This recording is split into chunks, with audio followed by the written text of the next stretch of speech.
So thanks for turning out again on a Thursday. Nice to see you all.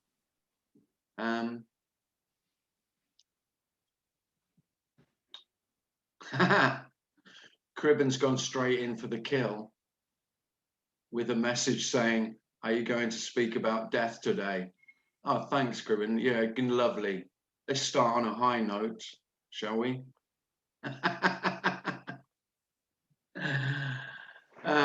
We start with laughing in the face of death.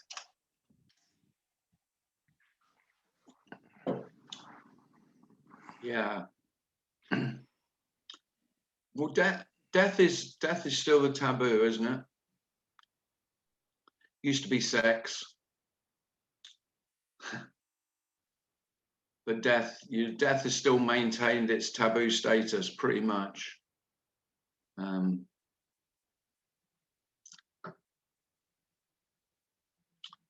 And of course, for me, death is the ultimate fear. It's the fear that underlies all other fears. There is one fear worse than death for me, and that's non-existence, annihilation. That's worse. But generally, most selves don't consider that. They just consider death.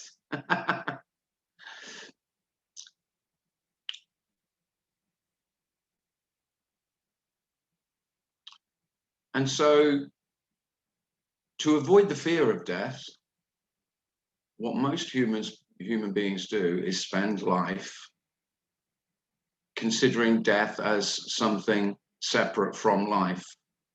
So, life and death. Life separate from death. Death something other than life. Well, it might just become obvious that death is an ever-present. Death isn't somewhere else. That this is always born and always dies simultaneously.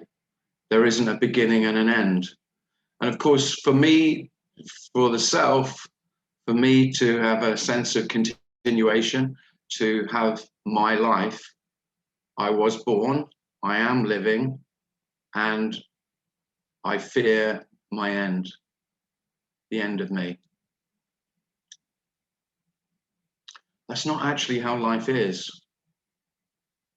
I know it's very convincing. It's totally convincing for me that I've had a life before, up until now, and I've seen other human beings die, or even if I haven't seen it, I've heard about it, and so I will die. I'm going to die sometime in the future. Now, of course, in the story, that's all true. But it is just a story.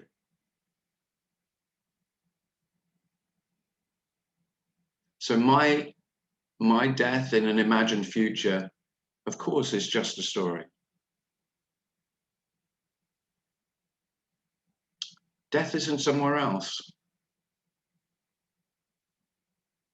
Birth isn't somewhere else. Birth and death are not events in life.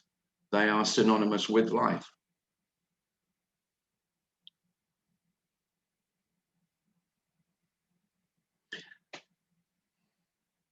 And I'm not saying, this isn't, it may sound ridiculous, but I'm not saying human beings don't die. Of course, bodies die. It's evident. It's obvious. But what doesn't die is me. And it's very simple. I mean, it's outrageously simple why me doesn't die, because me isn't in the first place. Of course, I have to be alive to die. And the whole of this message is that you're not. There's just life. And if death isn't separate from life, what is there to be feared?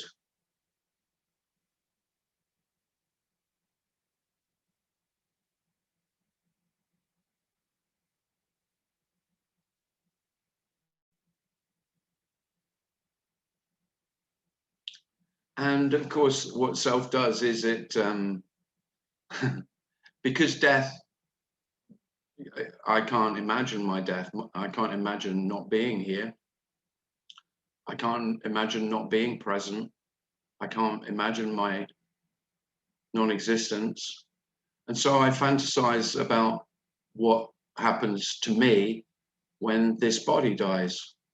And of course, that's generally what spirituality and religion is all about, giving hope of what might happen, or actually convincing you with a convincing story that others seem to really be convinced by, that me can continue after the body dies.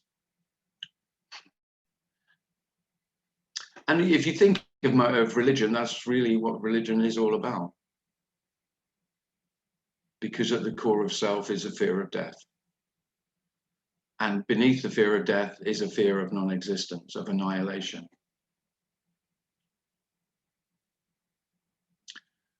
And the wonder of this message, why it's so beautiful, is it's saying there isn't a me that is living. So there isn't a me that could die.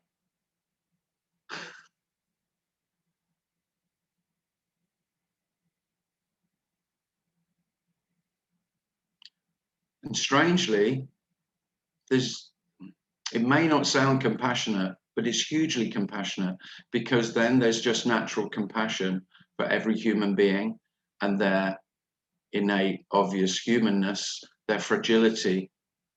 And paradoxically, in the timeless, then there's compassion for the relative life that each human being lives.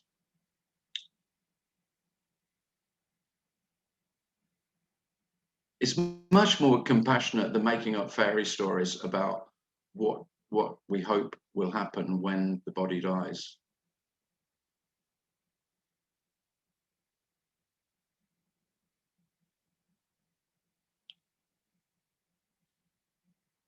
It may become really, or it just may be obvious, that all of that, everything you've ever been told about death, is just fantasy. I mean, it's pure fantasy.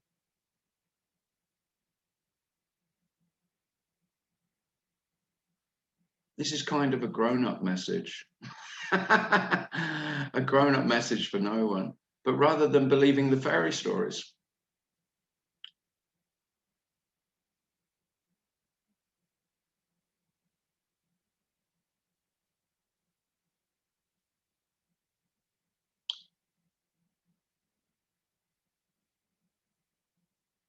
all in an imagined future.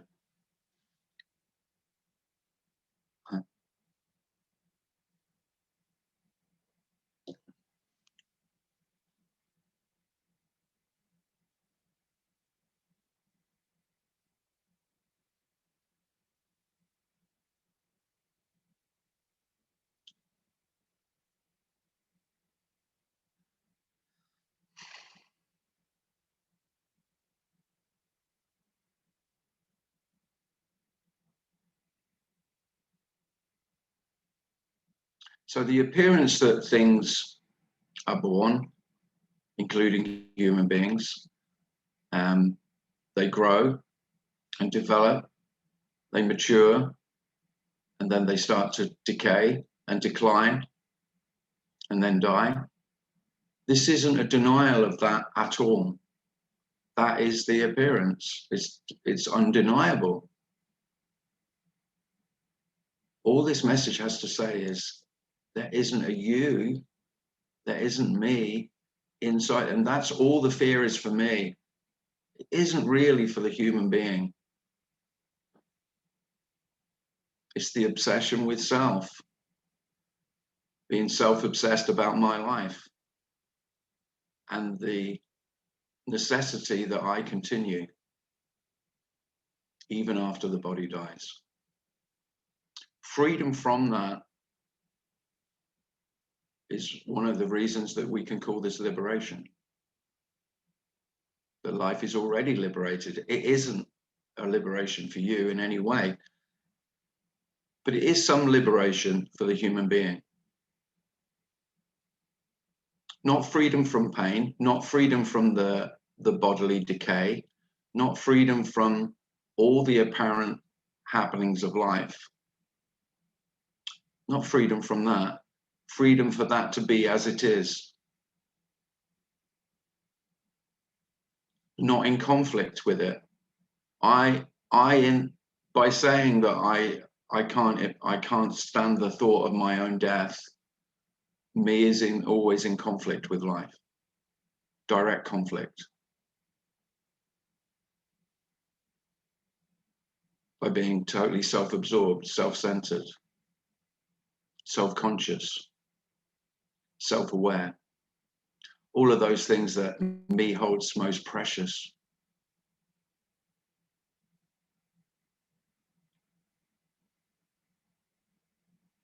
All those most convincing illusions.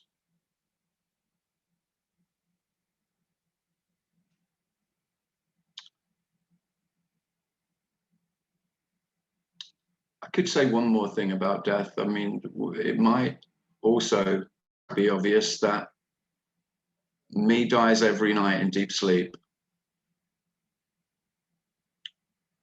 And the longing and the bliss of deep sleep, that complete absence, that complete emptiness, that alone might quell any fears about death. The fact that it happens on a daily basis.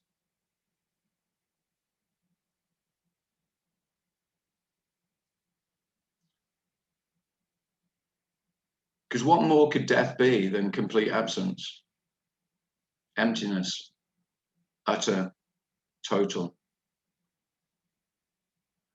And that's not a mystery. That's not a mystery to a human being. Every human being knows it all too well. And there's a great irony in that most human beings fear death terribly and yet long for sleep.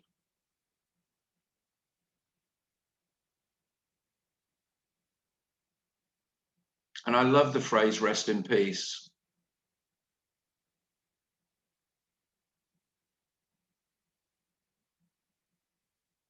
If anyone asked me the motivation for speaking about that, it would be RIP. May you RIP.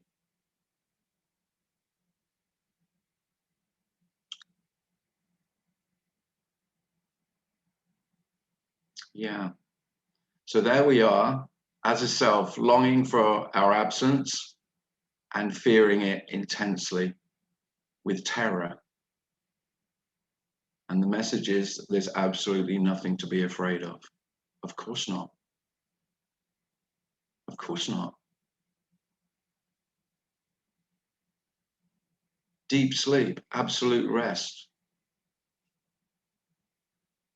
bliss, unknowable, unknown bliss. There we go. So that's my take on death.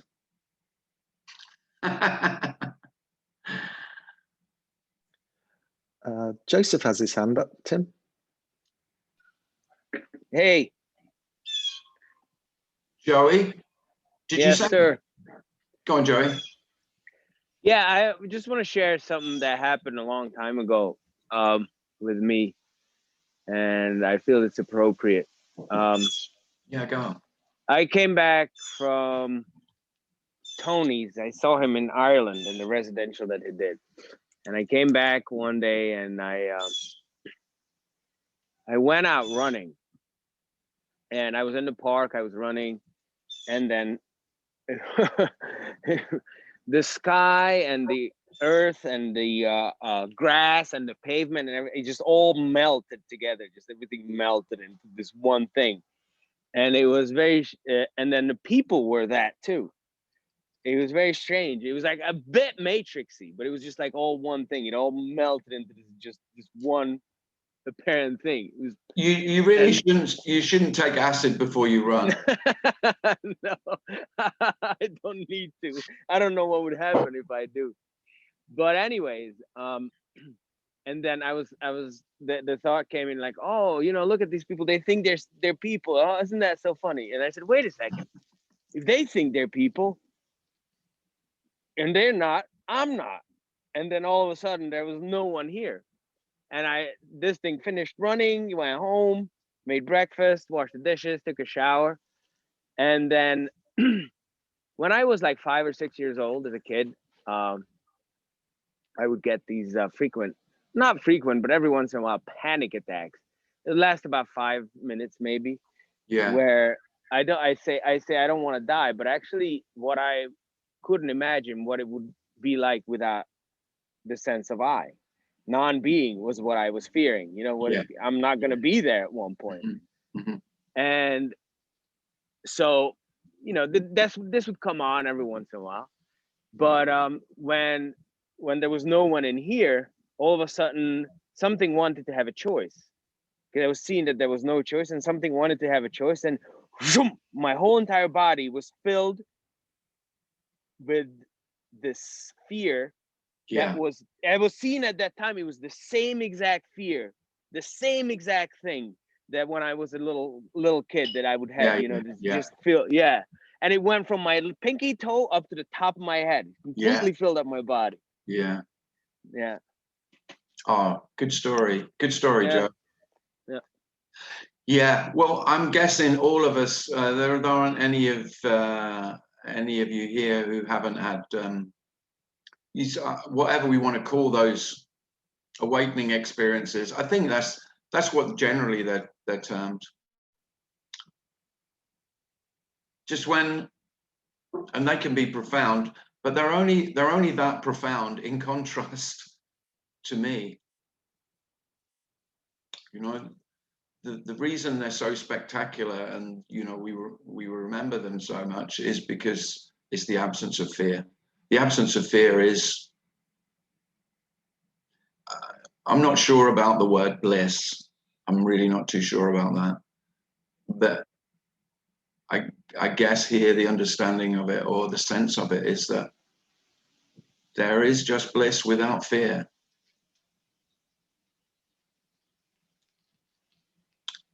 Don't get me wrong, there's different kinds of fear. I mean, my fear for me, existential fear. You know, the big shit that hits you in the middle of the night when you least expect it, that one. I don't mean fear of, you know, I haven't paid the electric bill. There is fear in that. But yeah, I'm not going to non-exist from that.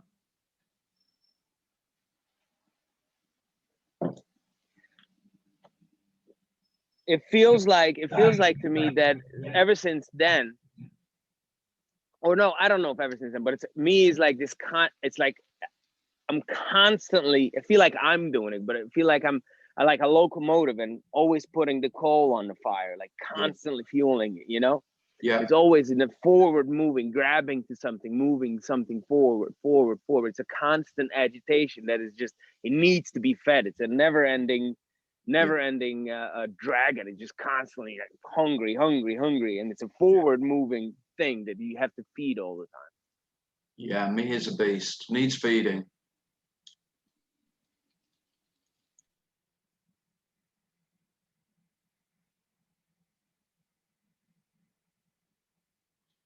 Darren, did you say someone else had a question? No, that was it. Thanks, Joey. But if anyone wants to unmute and ask a question, they can as well. Yes, I want to share. Hey, Tim. I have the feeling that this is completely clear. I could not say to me or for me, but it feels like, this is the end. And at the same time, my attention is very restless, very So there is a piece, I would say a gigantic piece, a borderless piece, Yeah. an all-encompassing piece, and a very restless Matt, I would say. Right.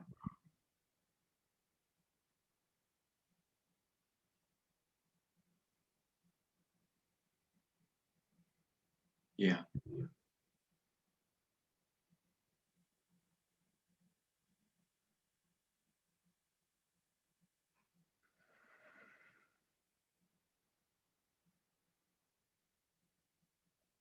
Yeah. Well, there isn't a way. There isn't a way it should be, or will be, or can be, Matt. It's just as it is. So if that's how it is, does it feel like so the piece is background and in the foreground there's Matt, or is it the other way around? Other way around.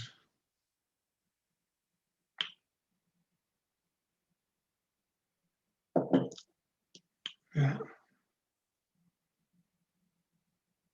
It's like Matt is a fearful character in me. Mm-hmm.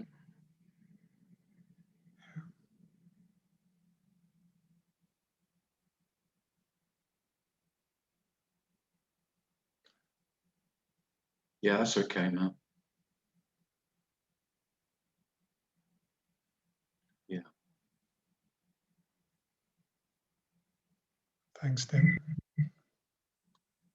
Yeah. The problem with, I mean, the biggest problem with this message is, of course, it doesn't give any solutions. If that's how it is, Matt, that is how it is. There is no, and there is. If Matt was to try and sort that out and work on whatever, if I was to give a suggestion of how you might, I don't know, work towards there just being the peace. But of course, the peace includes the agitation. Yes, then there isn't the agitation isn't really separate from the peace.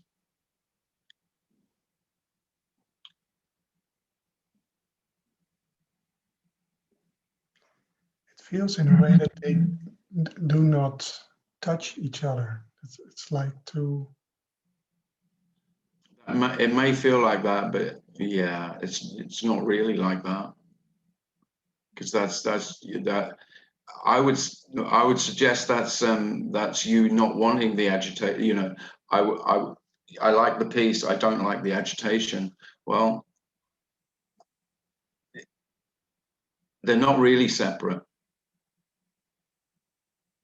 It's not really that one's in the foreground and one's in the background.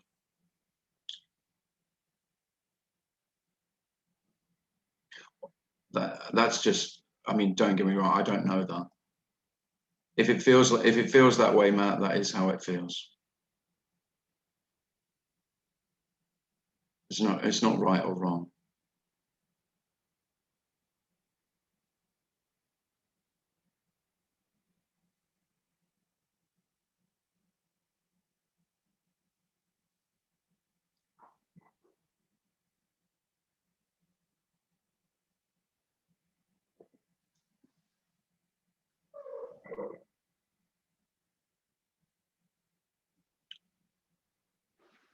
Okay, thanks, Tim.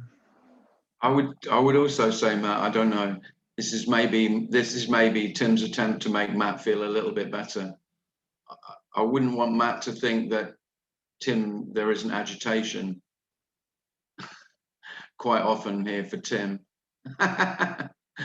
It's not mine. It's not mine. It's not yours, Matt. But why should agitation not appear? Why not? The only reason we say that agitation shouldn't appear is because we don't like it. It's that simple. Can't I just have lively? Can't I just have the peace and not the agitation, please? Yeah. Well, no, life couldn't give a shit whether Matt's peaceful or agitated. Yeah. Could it? No. It feels very lively, actually. the agitation. Yeah. I mean, when you're agitated, at least you might get something done. Whereas peace, you're just going to sit on your ass all day, Matt. Don't get me wrong. I mean, if there is just peace, you're going to find yourself doing very, very little indeed. Yeah. I can now see that they're both the same thing. I can see it. Yeah, I would say, and the feeling, I would say the sense that, you know, they're very separate, that they don't touch each other, is the desire for one and the rejection of the other. Yeah. I don't want that. Yeah. Well, so what? You don't want it? Yeah, there it is. No, really. So what? There it is. Yeah. Who cares? There it is. Yeah. And as nonsensical as it sounds, of course, the agitation is just as much love as the peace. Yeah, it is. I mean, that's not me's never going to have that self. I mean, that's why this message really stands out from most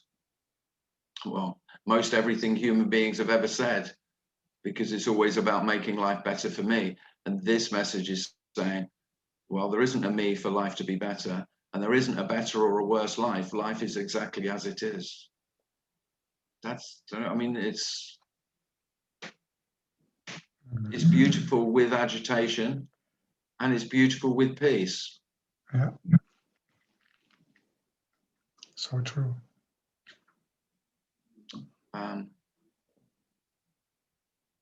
And it's also beautiful with the rejection, and also it's beautiful with I don't want that, and I just want that. That's beautiful too. You know, that's not rejected. You know, the judgment, because I was always looking to be, you know, a perfectly wonderful human being with no judgments, and well, how much more judgmental can you get of life than saying that you'll be, because you're rejecting judgment straight away as though it's a problem. It's not a problem.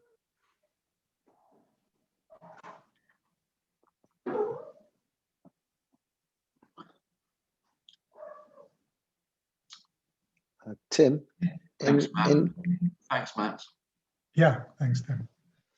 In chat, Krista hasn't got any audio, but he asks, is fear a trick from the mind to keep itself separate? Wow. I have no idea. Is it a trick of the mind? Well, first I would refute that there is a mind. That's the first thing I would say. I mean, have you tried finding a mind? Mind is just as elusive as self. And yet, of course, self claims mind as mine. I have, you know, it's my mind. I know my mind. I change my mind. I don't mind. So, but they're both psychological illusions that we have taken, that human beings in conversation with each other have colluded together to say that they are absolute existent things, both mind and self. And it doesn't take much self-inquiry.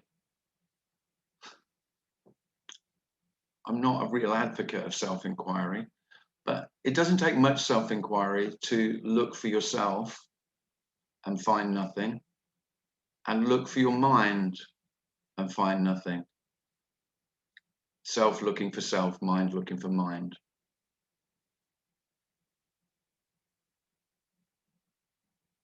Sorry, you're going to have to ask the question again now, because I've lost it completely, Darren. It was, is fear a trick from the mind to keep itself separate? Well, I wouldn't say from the mind, no. I would say fear is for me, isn't it? Not all of it. There is a base fear, what I'd call animal fear, instinctive fear, we could say. instinctive mammalian fear. We're mammals. A dog growls at us, and we have the adrenaline immediately kicks in. What we've done, because we have this illusion of self, is we've made danger everywhere. Like, literally threats to my life everywhere, psychological threats to me. And they're the illusion. And of course, there's only one root cause of that illusion. The illusory fear is the illusory me. I'm afraid for myself. Of course I am. That's the root of all fear.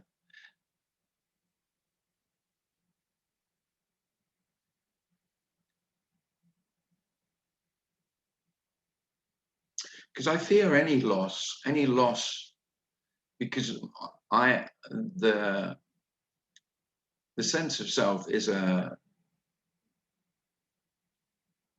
don't get me wrong, it's really effective. It's effective in trying to keep me safe. So there can be compassion for this illusion of self. You may sob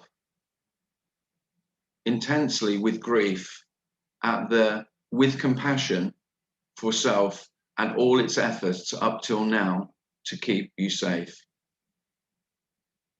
That's the nature of self. Self is self-preserving. Self-preservation is the program. And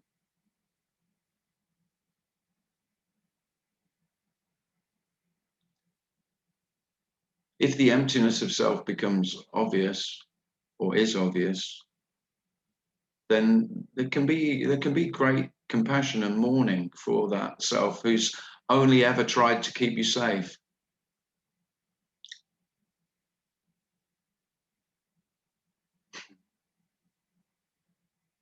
Didn't need to. There is no safety. That's the only safety. The only security is that there is no security. Whereas for me, that's all I'm really seeking.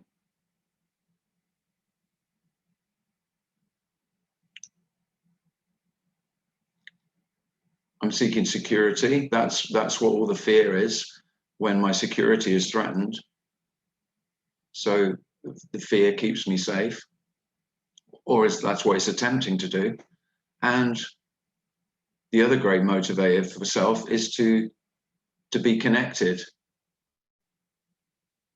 to ease the pain of separation, the pain of loneliness, the pain of isolation, because it's tiny little me and I just long to be connected. But of course, me can't fulfill that longing because I am the separation. So what most human beings do all their lives is work to heal the separation when the actual self is the separation. So of course it's a futile attempt. With moments of bliss when you really connect with another human being, or with a rainbow, or with a dog, or with the clouds, or the sea, or a cat. And then momentary bliss when there is that, okay, there is the cat and me are not two. I mean, most human beings wouldn't term it like that, but that's the joy, that's the bliss. And then me comes back and goes, look, you've had enough of that. Now you need to get on with your job. And your job is sorting your life out. And your job is keeping yourself safe. So get an early night. Make sure you get up early for work tomorrow because you've got that assessment tomorrow. And the boss doesn't like me much anyway. And so there's the fear. The fear is straight back in. And they're the two, for me, I think they're the two drivers the great motivators for self-security and to ease the pain of separation, so connection. And of course, that connection can be escapism, so I'll escape from myself and my fears.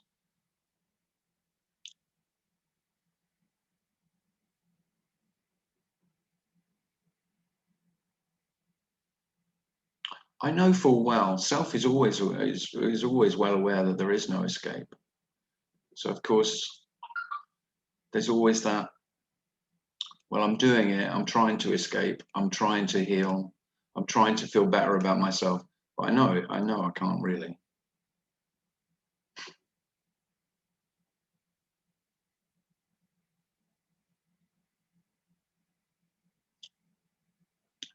And so if there was a path that I was advocating, it would be hopelessness, it would be futility, it would be because while me has hope that it is failure would be a great path, abject failure, complete failure. Because while me is on a path of progress, moving forward, of course, as Joey said earlier, that's the fuel, that's fuel. And I only need a little bit of fuel to keep me going, to keep me going, to keep me going.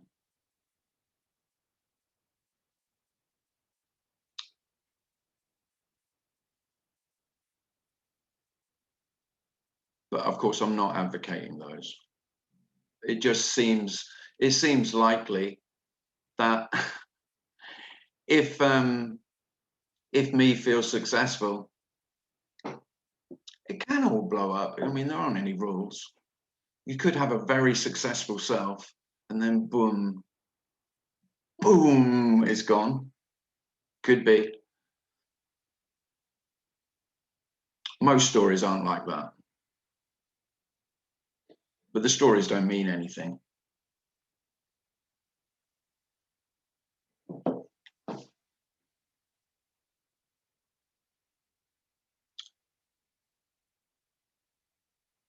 Nobody wakes up. Nobody gets enlightened. Nobody gets liberated. Nobody gets to heaven. Nobody gets to hell. Nobody gets to nirvana. I'm trying to think of some other good places we could get to. No, nobody gets anywhere. Isn't that amazing? Rest. Whew, that's good. Glad that's over. Let's get on with it. Now it's over. Let's just get on with it.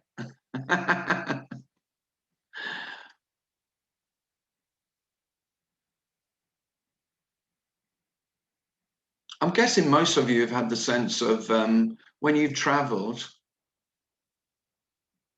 especially if there's somewhere you've been longing to go to and you get there. Oh no, maybe when you get back. So you've been somewhere, you've had a great time, and then you get back home. And then there's a memory of you imagining your holiday, and then you're back where you started. And it's, oh, so blindingly obvious you never went anywhere. There was no movement. There's never moved. This doesn't move. With all this wonderful movement, it's absolutely still, pristinely still and unmoving.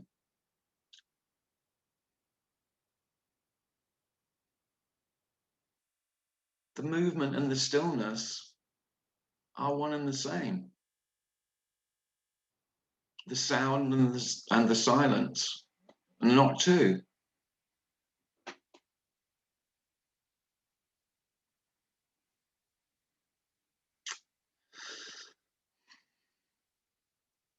Birth and death, not two.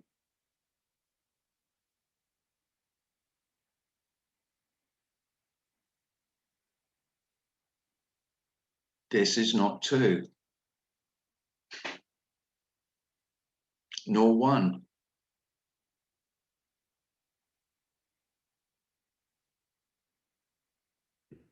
This message isn't about becoming one with everything. That's what I wanted. I will say, Tim the Seeker, that's what I was after. I don't know about you. That's what I was after. I was after Tim, me, being one with everything, especially God, of course, the big one. That's who I wanted to meet. And I didn't just want to meet him, I wanted to just melt into him, melt into a wondrous oneness. Well, I don't want to burst your bubble. I do, actually. I do want to burst your bubble. There isn't you to be at one with.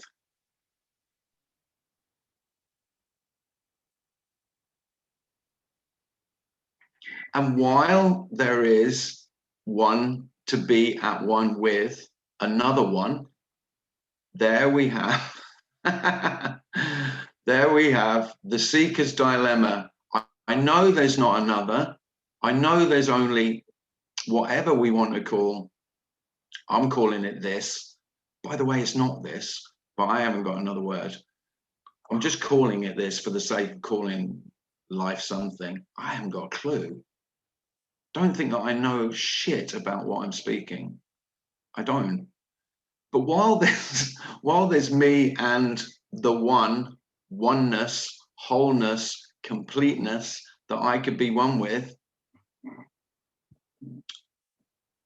I'm off looking for it. And of course, I'm always also saying, I am not. I am separate. I'm not at peace because I need to find this. I need to heal this wound. There is this gaping wound. There is this huge wound that I feel. Even if I distract myself, there it is. I only have to be still for a little while, and there it is.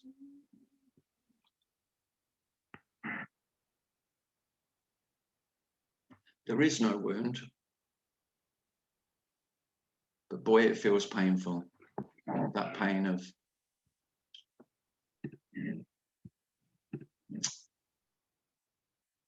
the pain of being separate, the pain of being me. And of course, for some selves, it's more painful than others. That's very obvious. It's not painful for all. But I think the pain of separation and the longing that comes from that pain, from that hurt, from that, you know, if we want to be romantic about it, being thrown out of the Garden of Eden, that pain of knowledge and it's self-knowledge, which is the pain, if I'm being romantic. I think virtually all human beings feel it to an extent, even if they wouldn't be able to articulate that, then I think it's felt. But for some selves, it's excruciatingly painful, and they can't help but say, we can't help but want to heal that, looking for a solution. And who would have believed that the solution is that there isn't a solution? None is required.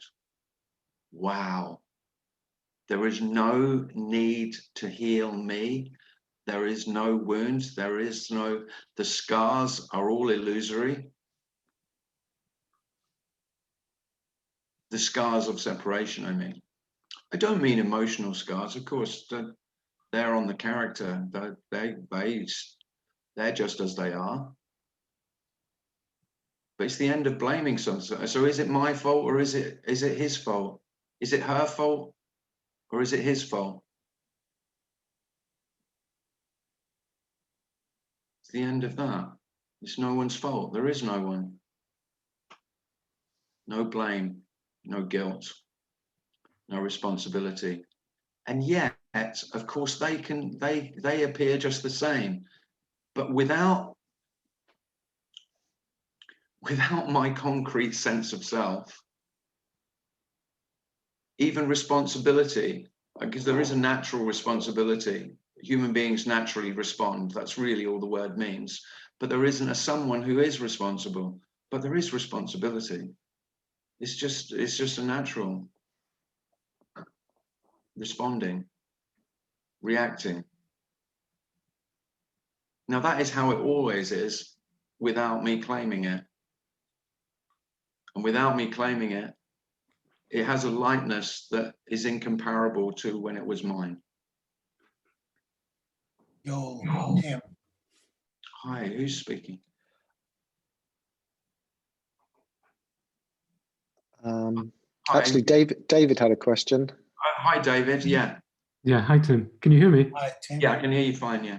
Yeah, just a couple of things, actually. One, maybe stating the obvious. What you're saying, perhaps, is in order to get anything, you have to be separate from it in the first place. And if there's no separation, by definition, you can't get it. It sounds very theoretical, but that's it, really, isn't it? Yeah, even on a rational level, which this generally isn't rational. Absolutely, it's very rational. Even on a rational level, it's, it would be impossible, wouldn't it?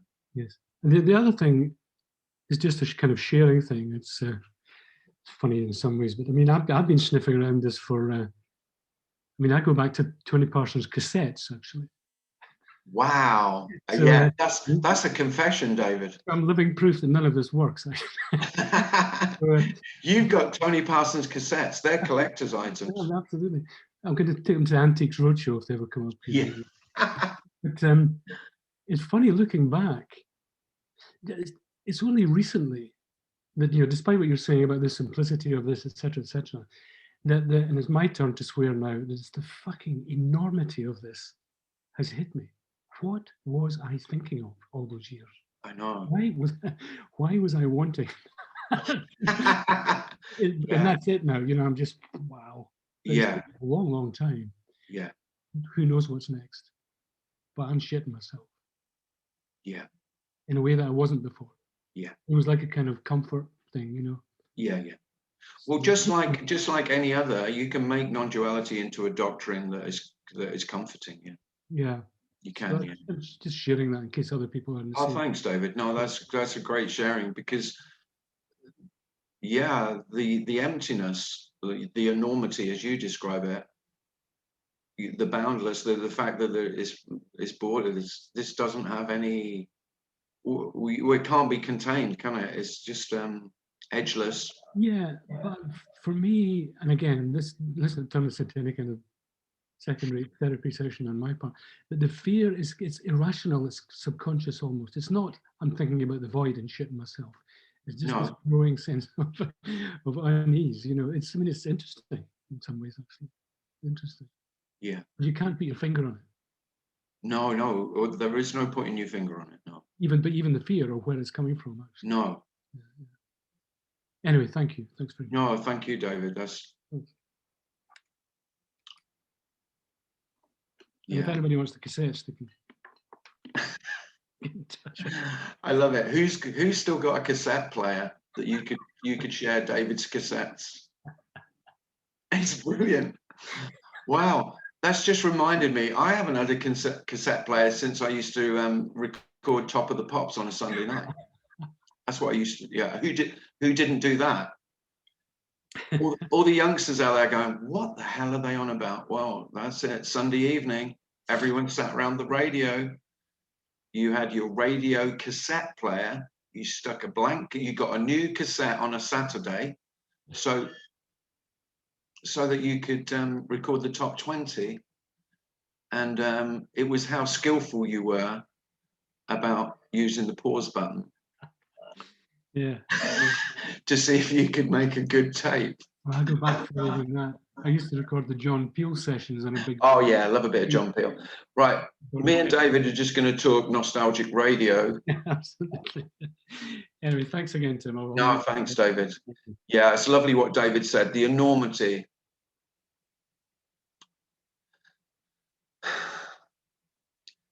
And you kind of get used to, I could say that there's a getting used to it, sort of, but you don't, there is no getting used to that.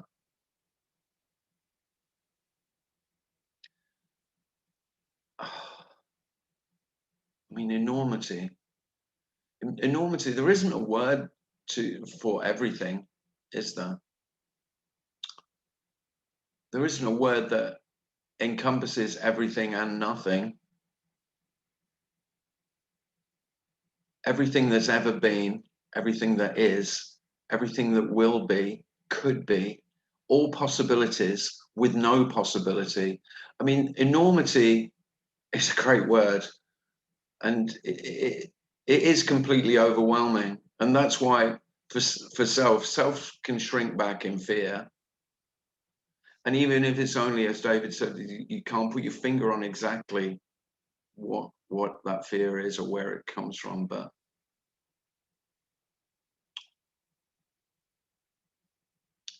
yeah, enormous, more than enormous.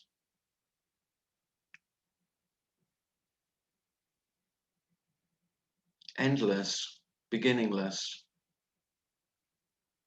timeless.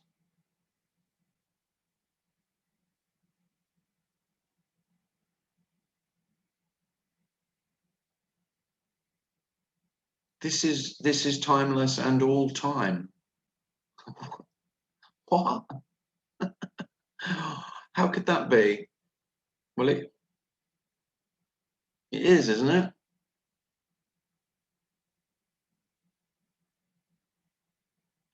It just simply is. So there's the appearance of time that's timeless.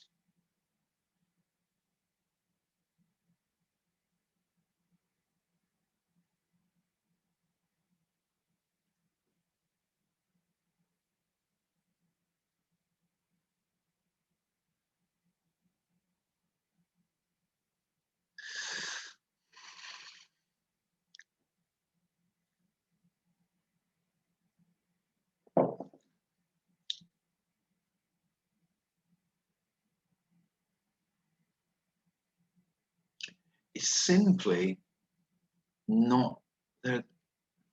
It's simply there isn't anywhere else. There isn't anything else. There isn't any more.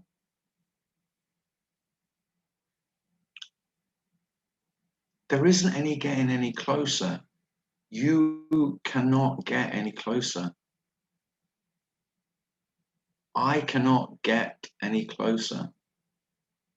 I can't, there isn't a behind, there isn't anything hidden here. And that's what I was always seeking. Tim was always looking, so there's more to this than meets the eye. There's more than meets the eye. And there isn't. What meets the eye is the infinite, the unknowable. What is seen is the unseen. What is heard is the unheard. There isn't a, there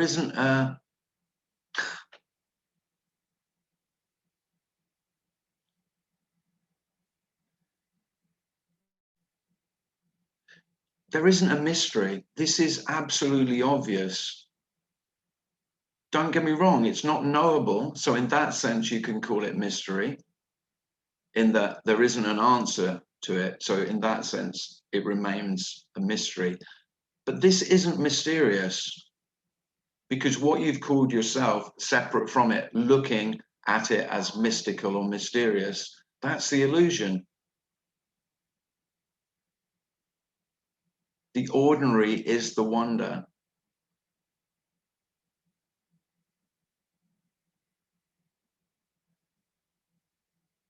Isn't it?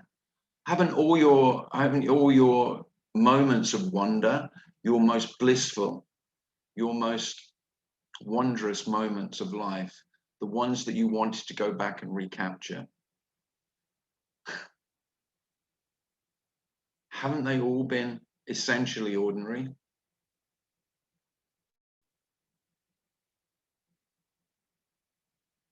And the longing for more, the longing for is my longing. That's, the longing is mine.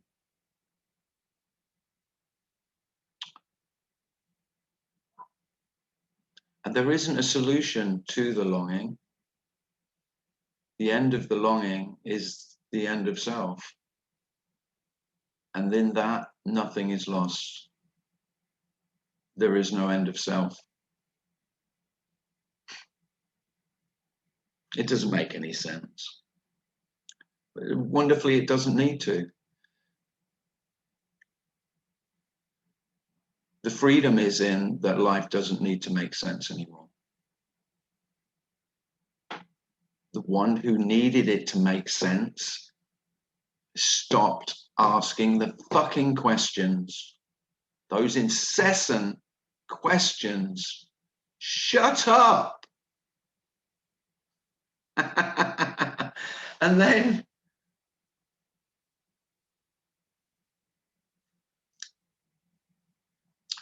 if I was to say why there's so much peace, it's the absence of the questions.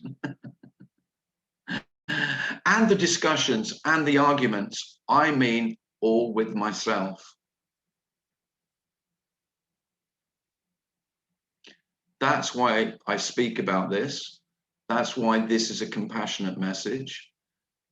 That's why this is worth talking about.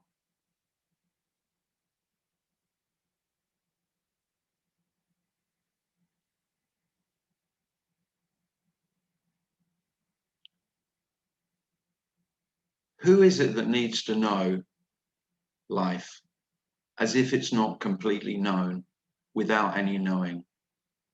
Is there any need to know what is going on, why it's going on, how it's going on, for life to be going on?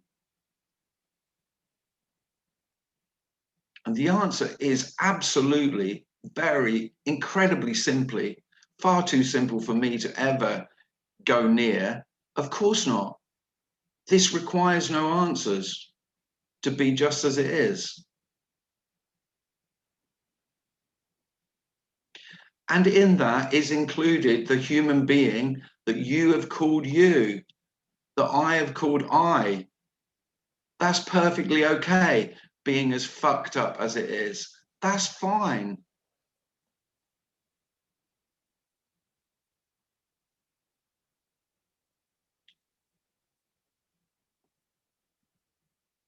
You know, it's not separate from, you know, ordinary life, ordinary human beings.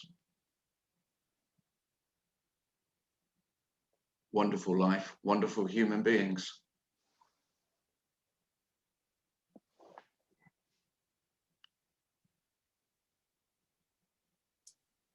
But of course, if you have a headache, take some paracetamol.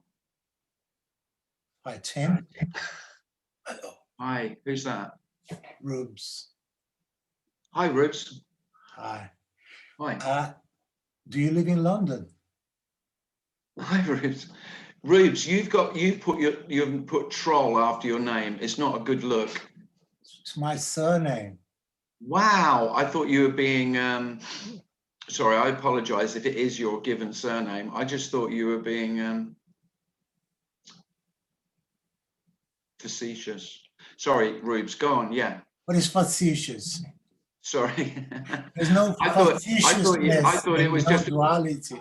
I thought it was in a play on words in that, you know, that you. Oh, but it's always a play on words, isn't it? But when I got this surname, it was long before the internet. So Yeah, okay, yeah. Forget I said that, Rubes. It had a different meaning. I mean, where I came from, there was a shop, a factory. They used to make kids' toys and was called Troll. Troll. Nice to be a child, something like that.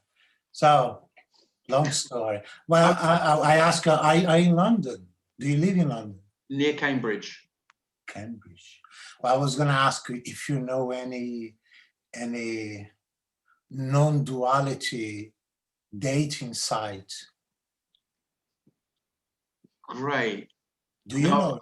I- Because no, that's the question, isn't it? The question that doesn't want to shut up. You no, know, Rubes. Well, you could say that, yeah, well, this could, you know, maybe this could substitute for that.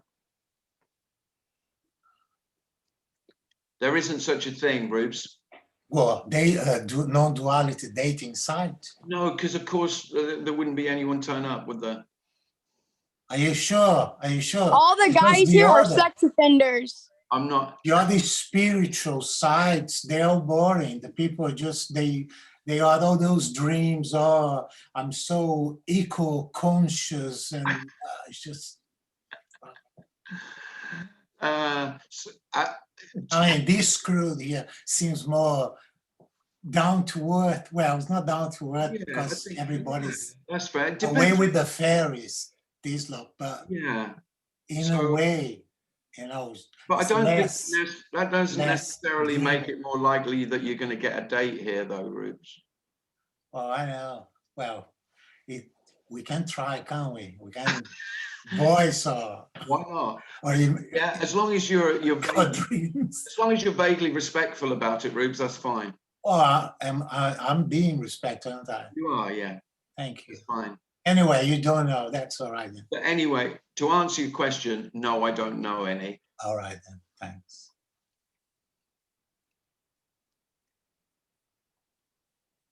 Plenty of no fish in the sea.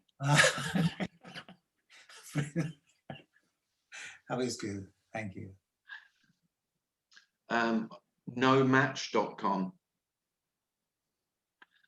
I'm just thinking of other names for non-duality dating sites that I've been on.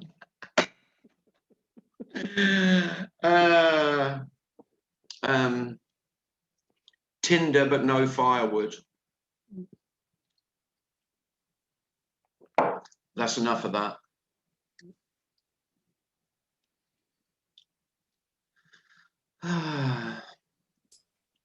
Tinder.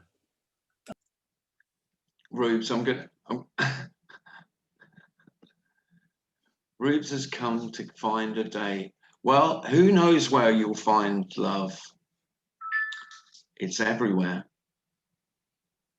Yeah. You can find it in the most surprising places. But he has got a point. Rubes has got a point about you lot who come to see me on a Thursday or a Monday. It's a lovely bunch, and there is a realness about it, which is nice.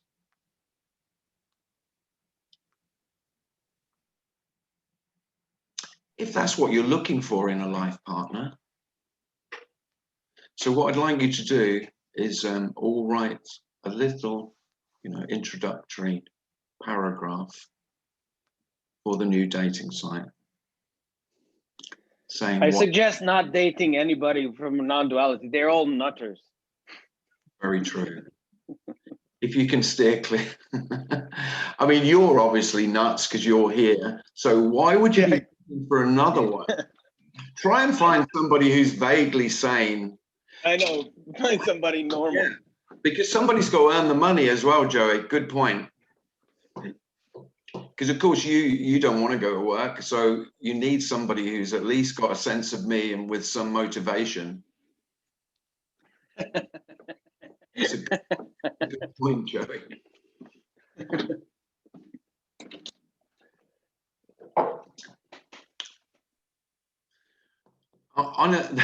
There is a bit of a serious side of this. Of course, it can make existing relationships quite tricky, this non-duality thingy. If you get even a whiff of it, it can be very challenging for partners. I could vouch for that. Yeah. Not necessarily, but it wouldn't be surprising.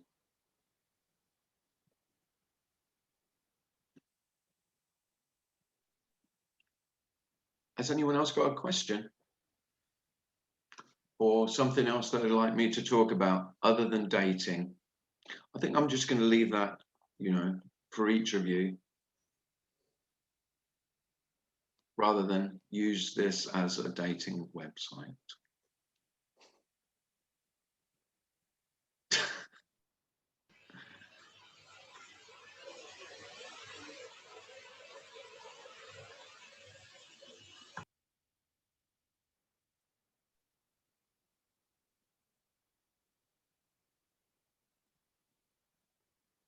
Hmm.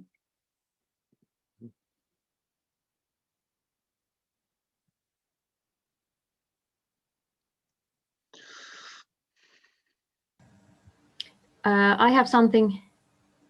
Hi, Evie. Hi. Speaking about dating and finding people, I think the challenge for me, at least, is because I like to socialize, but then also the connection to myself somehow suffers because, well, because the pain is just too much, you know. It's easier to go and find something outside than kind of be with what's inside, because it's so Yeah. because it's not pleasant, and also all the basic worthlessness and stuff like that Yeah. so strong that just feeling like a fuck up, really, then it's easier to hang out and Yeah. have fun, but actually, Yeah. you know, there's just nothing there. Yeah. Well, it's very common for to try and escape the pain by socializing. Yeah, I did a lot of that. Yeah. Yeah. And healing others and being empathetic and helping them out and Yeah, all of that. yeah. Yeah. And actually what I found was difficult was actually just to settle down with myself. That's the hardest thing, because if I can settle, then there's no problem. Actually, I actually like my company, and I get to resolve all those things that are bothering me and those beliefs, but the actual settling down in itself is the hardest Yeah. kind of, the impulse to go out of myself is so strong. Yeah. Well, yeah, because me will try and escape from it. Yeah.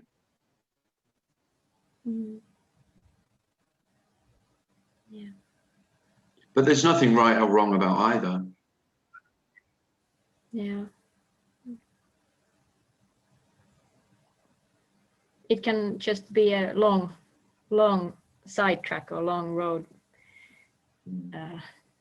waste a lot of time, or not waste any time, but anyway, kind of. Yeah, yeah. And it seems like there's a lot of time wasted in the story. Yeah. Yeah. But one of the one of the great liberations is that there isn't any, you haven't actually wasted any time, Evie. Yeah. No.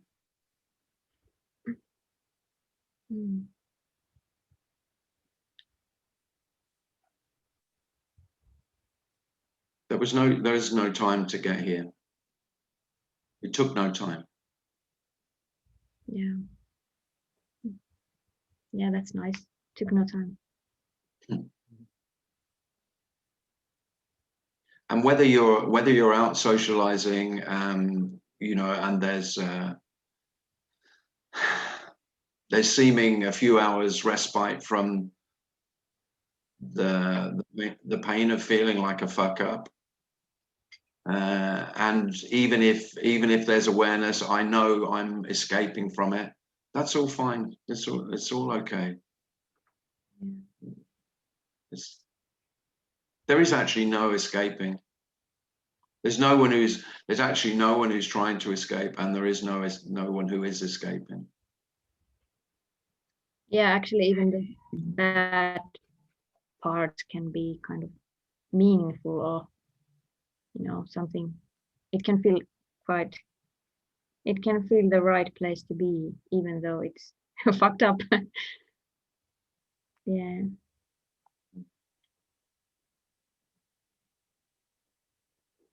But if the one who has the desire to escape into socializing and just escaping from self, if that stops or seems to, then of course there is a peace in that. Yeah. That's not Definitely. that you already know, because you say, well, if I do sit alone, then it seems that like there is resolution, it is okay. Yeah. Because there isn't actually anything that needs resolving. Yeah.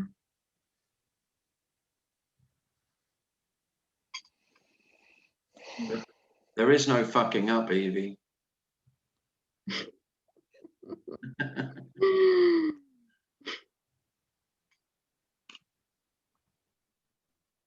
Other than you saying it or others saying it.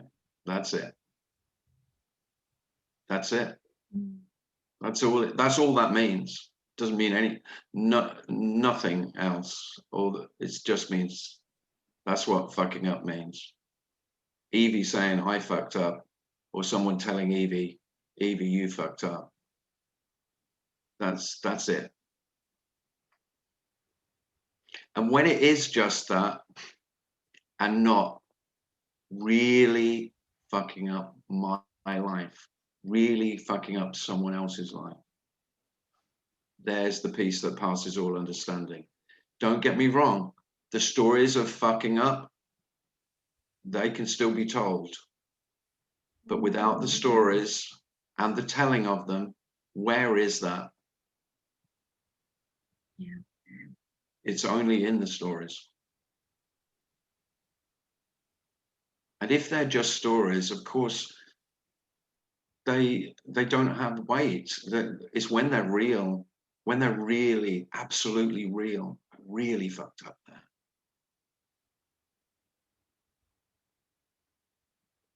And of course, the realness, the reality of that, of the story, comes from the reality of me. If I'm real, then my story is real. And of course, if I'm real, you're real. Yeah. And then everything's incredibly heavy. Wow, life is a serious business for me. It's a matter of life and death. And fuck, have I got to work hard to make it right, to make it work. Yeah, I get lost in that one. I take it too seriously. It's such. Oh no, not seriously. I just take it seriously. Yeah. Yeah, seriously, yeah. Well, it's a serious And then business. there's drama. My life is a serious business.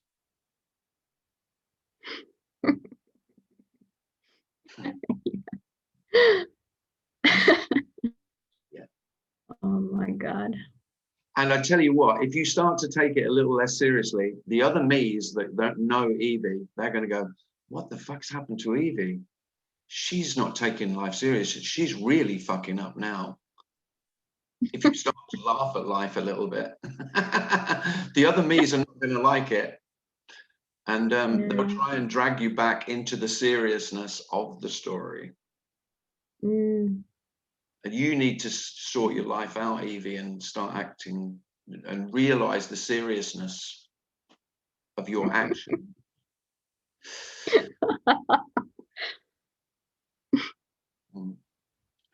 Of course, there's no end to the number of selves who will be telling you that. There's always a long queue outside your door waiting to tell you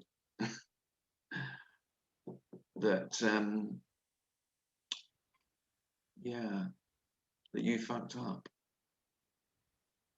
Just in case you forgot. I'd like to ask a question. Yeah, sure. Do those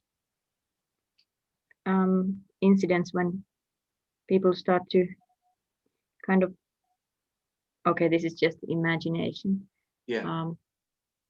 Just a picture came to my mind that if I start to kind of not take it so seriously, not go into the drama, maybe the drama will get even more, you know, sucky and, you know, even more magnetic, and the trials will be harder and stuff like that.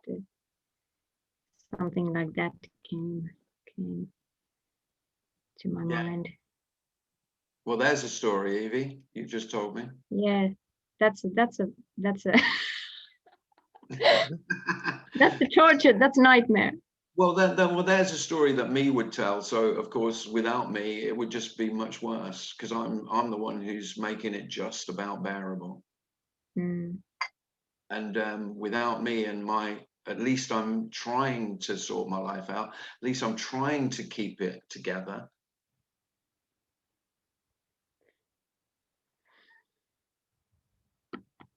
Yeah. You might just laugh at it, and then you might just laugh at the arrogance of self is unbelievable. I mean, it is the arrogance of self. That's really what we're talking about. Freedom from that arrogance. Yeah. I'm in control. I'm managing this. Yeah. I mean, how? Yeah, but in control of everything. Yeah. Yeah. And that if I wasn't in control, then it would just be absolutely Armageddon. It would be chaos. It would be anarchy. The whole universe would collapse in on itself. I mean, yeah, planets would collide, galaxies would spin out, and yeah, right. You never did anything. You never controlled anything. Oh my God. You never had anything. You don't have anything. You don't manage anything.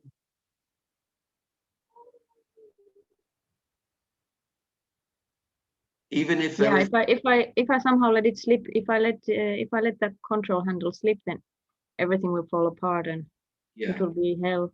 You know, something terrible will happen. Yeah, I tell you what, the terrible thing would be having. There'd be a lot of sitting on the couch and drinking tea and just going, oh, this is cool. Thank God I don't have all that shit anymore. That's how terrible it would be. And all the others would go, Evie's really, she's lost it completely now. And you'd go, yeah, isn't it lovely? Probably. I don't know that. I've just made that up as a story. But yeah, that sounds nice. There isn't a way it will be, Evie. I mean, that's all for me. This isn't going to be a way in the future. You know, there isn't a future. One of the things that me can't stand, that self fears most, is the absence of a future. If it is obvious that I'm the one who's made up a future, and we've all colluded together with all the me's together, and we've got this collective collusion about the future of humanity. Now, on a smaller scale, it's the future of my family, the future of my relationship, the future of my job, my career, the future of all the other me's that you come into contact with. And then on a bigger scale, it's the future of our country, then it's the future of the earth, then it's the future. We tend not to go out into the solar system or into the universe, but it's only a matter of time before me does that and wants to control the whole universe and manage that and keep that, you know, because of course the universe would be terrible without me. It needs me, you know, the world needs me. It doesn't. To say you are surplus to requirements is an understatement.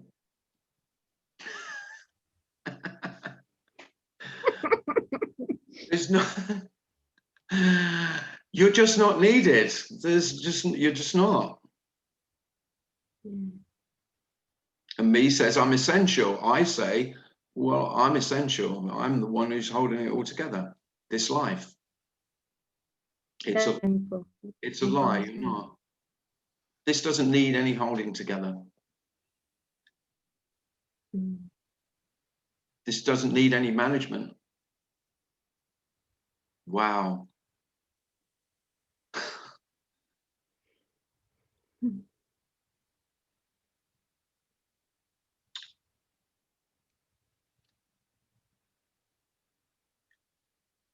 Wow, So, thanks. Thanks, Evie. Evie, so, did you want to say something else, Evie? No, that's it. Thanks. Thanks. so a little bit of an update on the non-duality dating. There is on Facebook, there's a non-duality dating page, and it only has one single post from 2018 that says, "Is anybody there?" Is that true? Yeah. And there's no reply, of course. Oh, you can't see it. There's no, yeah, no, but there's no reply to, "Is there anyone there?" Oh, that poor lonely bastard sitting there waiting for a reply. Yeah, the future of non-duality, there is no future in that. There's no future in non-duality dating. Forget it.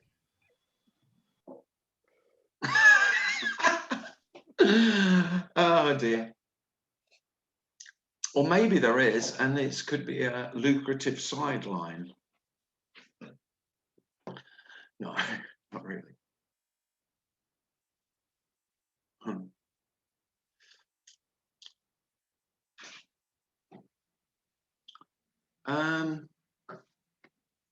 What's in the chat? What's the time? Oh, 5 minutes. Has anyone else got anything they'd like to say? I'll read a couple of the things in the chat, shall I?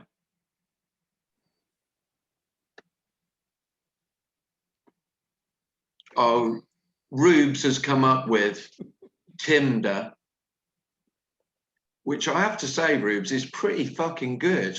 I'm quietly impressed by that, Rubes. Yeah. So there's some hope for you yet in stand-up comedy. Tinder's good. Maybe that's what I'll have to name this. Welcome to Tinder, the non-duality dating site for no one. Question, does true love... you love that, don't you? Because it's got your name in it, Tim. All right, Anne, don't you do, actually, of course I do. He knows me too well.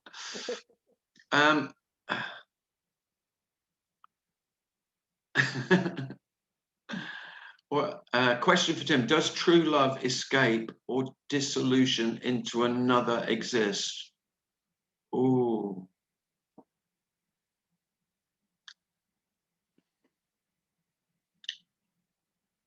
Well, that's pretty straightforward, isn't it? Who asked that, Ben? Well, yeah, I mean, that. There you have it. Where most selves seek love is in the other. And of course, falling in love, I think falling in love is a beautiful chemical thing that is wondrous. But the problem with it is, of course, self is looking for completion, the other to complete me, to make me whole. I'm searching for wholeness and I'll find it in you. Well, that's a pretty heavy burden to put on the other, isn't it? And surprise, surprise, they can't live up to that. You look to the other to make you feel whole and complete. Poor bastards who you put that upon. Yeah. But I think the falling in love, I mean, nothing to do with, you know, as unconditional love. I mean, it's all the same really, but the falling in love, well, that beautiful insanity, yeah, that's undeniable. I think it's best if we called it chemical lust. That would be closer. But of course, on top of that, then there's me's longing for completion, and that's put on the other, and that's doomed to failure, isn't it? I mean, it's a terrible burden, especially if it's mutual. You know, you're both looking for the other to complete the other. There is no other. There's other human beings, but there aren't any other me's. No me, no other me's. That's it. It's not fucking complicated, this. This is pretty straightforward. Human beings doing what they do. No one doing what they're doing. That's it. Wonderful. Just the same as everything else. You don't look at a butterfly and go, don't like him much. He's a little bit full of himself, that one. That one over there, look at him. Oh, he's lovely. He's very at peace with himself. I can see that. And yet with human beings, that's what we do. That's what me does. Romantic chemical live always seems very short-lived and disappointing. Yeah, well, it's not disappointing while it's full on though, Ben, is it? It's fucking brilliant.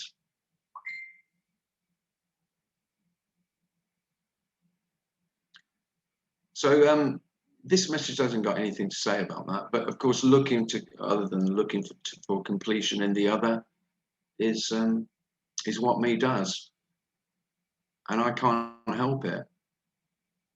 I feel incomplete. Oh, there's another me over there. She could complete me. And I'll make up all lovely fantasy stories about soulmates and the one. The one, isn't that? Wow, what a lovely story. Dreadful, dreadful story. Beautifully dreadful. There isn't a one. There isn't any one.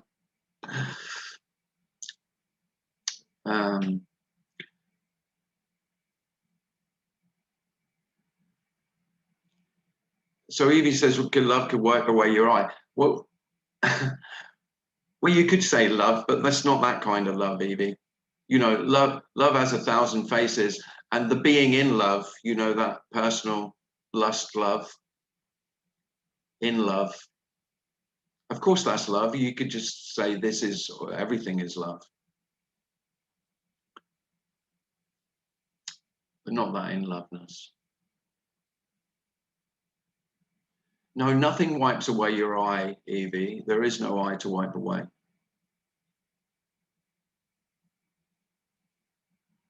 You don't need to get rid of an eye. There isn't one.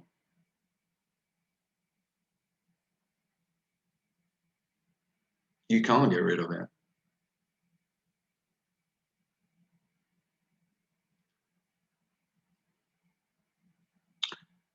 So thanks everyone for coming. Lovely to see you all again. So you could all unmute now and say we'll have a collective dating app goodbye. Thanks Tim. Thanks Rubes for coming up with. Thanks Tim. Bye-bye. Thank you, Tim. Thank you. Bye-bye. Bye. Bye. Bye, Tim. Remember, when in London, give me you. Thanks, everyone. Bye. When in London, give me a ring, all right, you guys. Bye. Love you long time.